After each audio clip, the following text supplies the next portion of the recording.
And welcome back to Who Would Win. I've been in the same spot for 4 videos. I got one more video to do after this also. Just pre-recording, that's what I do. And this came to us from Brandon G for the week of Who Would Win. And it's Who Would Win in a Fight. 616 Ironman versus Rick and Morty. Rick Stange, as we know, is a genius, discovered portal technology, but was ultimately driven into with. I haven't actually watched a lot of the newest season, but I know the reveal of the prime Rick, the true Rick that killed his family, that drove on the path to become the Rick C13 or C13, I think it is, and the rickiest Rick of them all.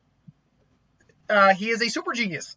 He can travel through dimensions like it's nothing. He has God knows how many weaponry on call at any time, including multiple cybernetics, multiple different ray guns, ectosuits. His spaceship is his own designated weaponry. He's capable of, time travel, but he hates doing it. I could literally go down a list of all of these, all the things he's done, but at this point, it's too many things.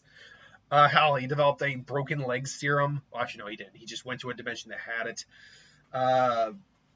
He's developed. He can go into your dreams like Inception. He can make a helmet that makes you talk to animals. There's very little he can't do with his imagination, except he says I can't cure death.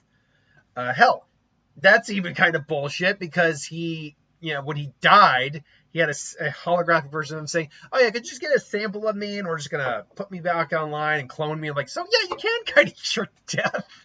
He put his conscience in a younger form of himself, for God's sake. 616's Iron Man is basically our main continuity Iron Man in the Marvel Comics. He has all the standard abilities you would think an Iron Man would have, including, the super intelligence, business sense, billions of dollars, and his Iron Man suits, which all have the standard array of abilities, including a repulsor blast, the ability of flight, energy shields, flares, built-in AI. But beyond that, the 616 version of Iron Man has a couple other suits as well. Now, I couldn't find all of them. I'm pretty sure this version of Iron Man is the one with the Thor Buster, the God Buster, all that. Hypothetically, let's say that is true. That means he has the nanotech armor. That means he has the endosim armor because he had that morality or alignment shift in his head at one point, which made him evil, basically, which was messed up. The endosim's a very powerful armor, but he's also got the God Buster. He's got a virtual reality busting armor, or an armor that was made in a virtual reality universe that he can summon. The nanotech Buster, which he can trap people in. He's got the Thor Buster. The God Buster was designed to go with Celestials. He also had one that I think was called the Phoenix Buster, but it was never used, if I'm not mistaken. Phoenix Buster armor. Let me double check that one real quick. Phoenix Buster armor. There we go. Phoenix Buster armor. Let's see here. Was this ever implemented? Let's see here. Model 39. The Phoenix.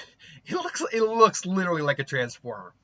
It was done in the crossover comics. The X-Men, Avengers vs. X-Men, was created by Tony Stark and Hank Pym, and was used to defeat the Phoenix, a cosmic force known to consume worlds, together with all the Avengers to stop it from reaching Earth, risking destroying the planet, in which the X-Men believed it would bring good fortune.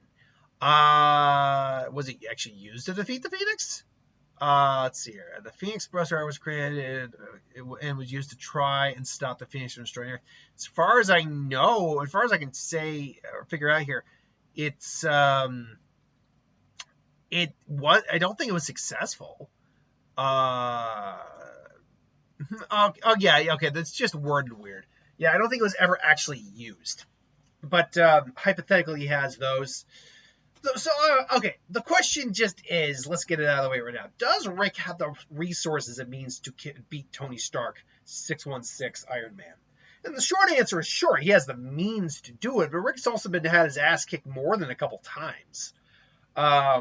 in a world where magic technology couldn't work and magic reigned, he couldn't. He was going to get his ass kicked. He's got his ass kicked by the Zeus in that episode where he effed the planet.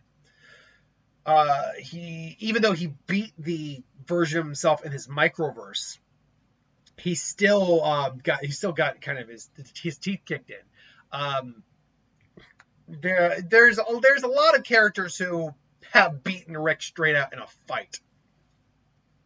Or have at least beaten on Rick, and they're not even half as good as Iron Man is. So, and Iron Man very much enjoys getting into combat. So I would say that while Rick certainly has the means to do it, and there's scenarios where he could, especially if he shoots a portal where Iron Man's flying, Iron Man flies in a portal, winds up in a different dimension. That's technically beating him because Tony, as far as we know, doesn't have a method of getting out of other alternate dimensions. At least not this version. So that's technically winning. That being said, he would probably be able to detect the portal before he actually ends up in there. And even if Rick summons portals to something like monster or something out there, Tony's dealt with worse. On a daily basis, he's dealt with worse. Rick, when you really break it down, despite all of his tech, is just a guy. Iron Man is a god playing human.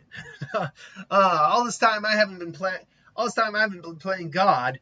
I've been playing human. Great. That was a great line. Both in the actual comic and when they used it in Death Battle. Yeah, I think the problem for Rick's just going to be the fact that Iron Man's tech, while not as advanced as some of Rick's tech, is advanced enough that give some of Rick's tech a run for his money. And the Cybernetics, Tony's Cybernetics are leagues beyond, honestly, let's be honest, Rick's. What can Rick do? He can give himself a cybernetic arm. That's great. Tony can kind of regrow his body if he needs to. I'm being facetious, but at the same time, I'm sure he theoretically could. He can literally operate multiple suits at once. He can also, he can upgrade his suit on the fly. He's oftentimes carried suits in his body so he can just access them immediately. Rick certainly has armor, to be sure. We've seen him use it, like in the Purging episode. But let's be honest, Tony's is much more sophisticated than that. I would probably lean towards Tony in the overall fights, but there's certainly avenues Rick could win. By the way, you'll notice I haven't brought up Morty. Let's be honest. What is Morty actually going to bring to the fight? Truly. Yes, he's an extra hand. Yes, he's gotten more capable as the series has gone on. But there's nothing Morty honestly can do, even with a little bit of Rick's help, that would really be a threat to Iron Man. Unless Rick plans for that. Unless Rick plans for him being defeated on the ground. By the way, yeah, don't forget, he also got nearly killed by Phoenix Person. But unless Rick is defeated on the ground, Iron Man's about to do the killing blow. Morty then, being the wild card in this case, comes in, stabs him, or hacks his suit with something that Rick gave him. All that. But here's the thing too: if Rick hacks his suit, which Iron Man suits have had a tendency towards, if Rick does hack the suit, he can just get rid of the suit and get a new suit. So now, granted, Rick might try to use that suit, and then you could have a much more interesting fight going on. But because it is Tony's suit, I do think that he would still be able, A, know how to handle it, and B, know the protocols, even if it's been hacked, to blow it up. So Rick might actually get the bum end of the stick there, or the raw end of the stick. I don't know what you would call it. Anyway, so I would still probably go with Iron Man 616, but this is just my opinion. Let me know in the comments below what you think. Until then, thanks for watching. Hope you enjoyed. See you later.